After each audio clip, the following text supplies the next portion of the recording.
जय हिंद दोस्तों, मैं एसपी सर आप सभी मित्रों का सदाशिव कोचिंग क्लासेस के यूट्यूब चैनल पर हार्दिक स्वागत करता हूं। दोस्तों DElEd BTC first semester complete mathematics section के अंतर्गत दोस्तों आप सभी मित्रों के वेरी इंपॉर्टेंट प्रश्न चल रहे हैं। इस श्रृंखला में मैंने दोस्तों आप सभी मित्रों को टोटल 40 प्रश्न प्रोवाइड करा दिए। यानी दोस्तों आज की क्लास में प्रश्न क्या दोस्तों कौन सी होगी, 41 नंबर से दोस्तों शुरुआत होगी।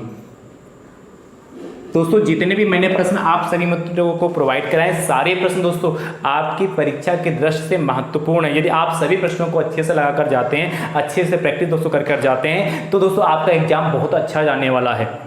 ठीक है दोस्तों, आप जितने भी मैंने प्रश्न कराए सभी प्रश्नों को अच्छे से लगाइए, अच्छे से क्या उसको प्रैक्टिस करिए। जब आप अच्छे से प्रैक्टिस करेंगे तो आपको प्रश्न समझ में आने लगेंगे। मैं हर टाइप के प्रश्न लेने का प्रयास कर रहा हूं जो आपके एग्जाम में पूछे जा चुके हैं या पूछे जाने वाले हैं। ठीक है, मतलब ऐसे ही प्रश्न दोस्तों आपके एग्जाम में पूछे जा सकते हैं, इसलिए सभी प्रश्नों को बहुत अच्छे से दोस्तों देखिएगा। ठीक है, चलिए 41 नंबर दोस्तों क्या कहता है आपसे,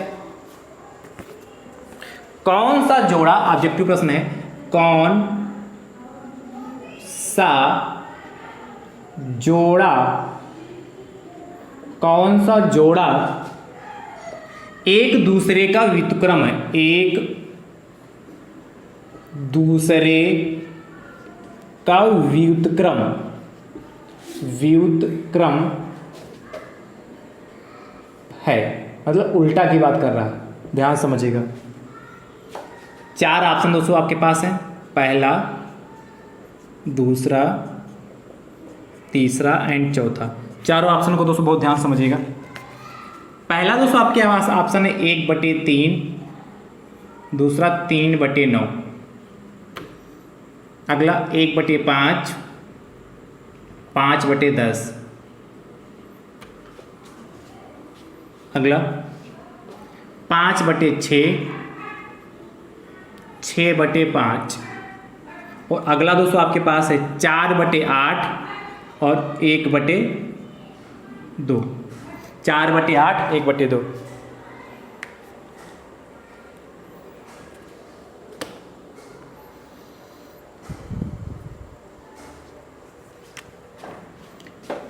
अगला ऑप्शन कर लीजिए 4/8 और 1/4 करिए, जी करिए।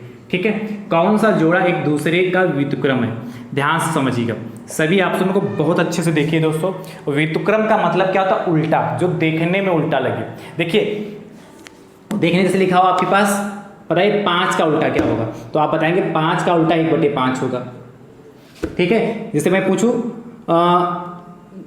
1/2 का उल्टा क्या होगा, तो आप बताएंगे सर 2/1 होगा, मतलब अंश को हर बना दें, हर को अंश बना दें। जैसे मैं पूछूं 3/2 का उल्टा क्या होगा, तो आप बताएंगे 2/3, मतलब जो अंश है उसको हर बना दीजिए, जो हर है उसको अंश बना दीजिए। बस यही चेक करना है इसमें।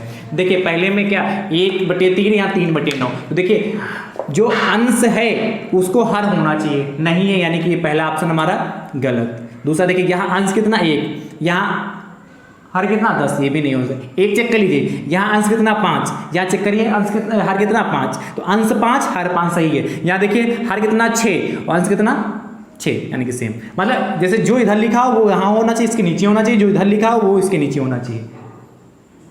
समझ पा रहे हो नहीं समझ पा रहे हो, यानी कि देखिए व्युत्क्रम में 5/6 लेंगे तो 5/6 का उल्टा कितना हो जाएगा। देखिए जो इसका अंश है उसका वो हम हर बनाएंगे और जो इसका हर है उसका वो अंश बनाएंगे, 6/5 हो गया। यहाँ 4/8 है तो 4/4 और यहाँ भी 4 है, तो यहाँ 4 4 से, इसलिए मैंने इस ऑप्शन को लिया दोबारा कि यहाँ 4 यहाँ 4, तो देखिए इसका जो अंश है इसका वो हर है, पर इसका जो हर है वो उसका अंश नहीं है, यानी कि ये भी ऑप्शन नहीं होगा, यानी कि ऑप्शन नंबर हमारा 3rd सही हो जाएगा। है समझ में आया कि नहीं समझ में, आसान है कि नहीं। चलिए कौन सा होगा, तीसरा सही हो जाएगा।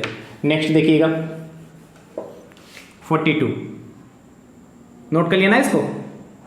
42 नंबर, 42 दोस्तों आपसे कह रहा है कौन सा जोड़ा एक दूसरे का व्युत्क्रम है, ध्यान समझिएगा।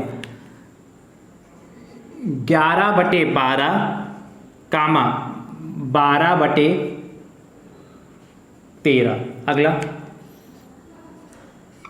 4/8, अगला 8/2, अगला 6/5 और 12/5,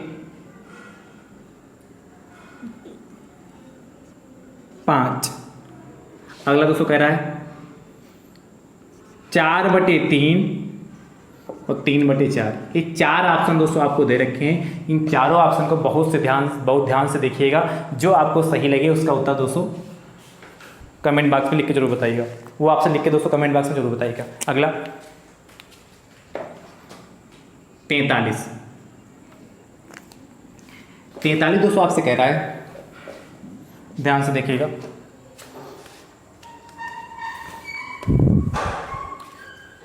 ये भी प्रश्न दोस्तों आया हुआ है, व्रत के किन्हीं दो बिंदुओं,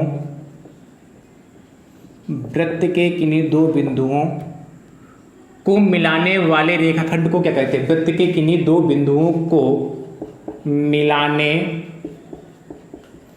वाले रेखाखंड को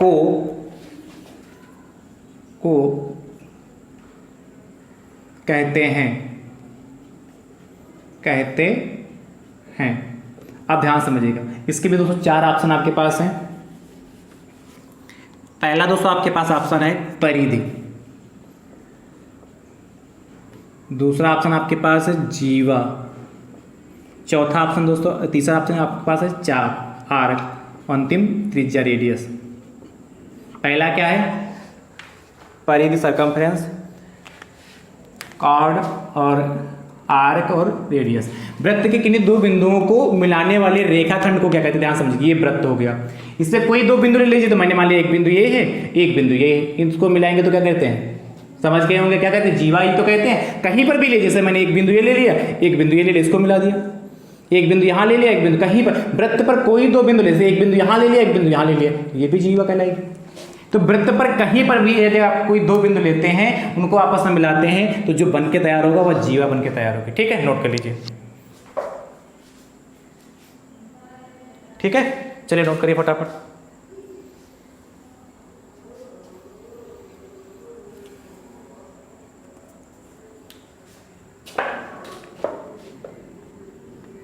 कह रहा वृत्त के केंद्र से होकर जाने वाले, अगला देखिएगा,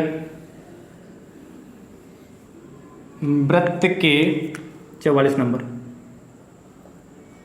वृत्त के केंद्र से होकर जाने वाली, वृत्त के केंद्र से होकर जाने वाली जीवा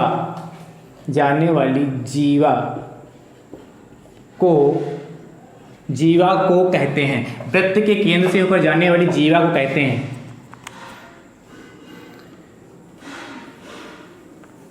देखिए, पहला ऑप्शन है चाप, दूसरा ऑप्शन दोस्तों जीवा, तीसरा ऑप्शन दोस्तों व्यास और चौथा ऑप्शन इनमें से कोई नहीं।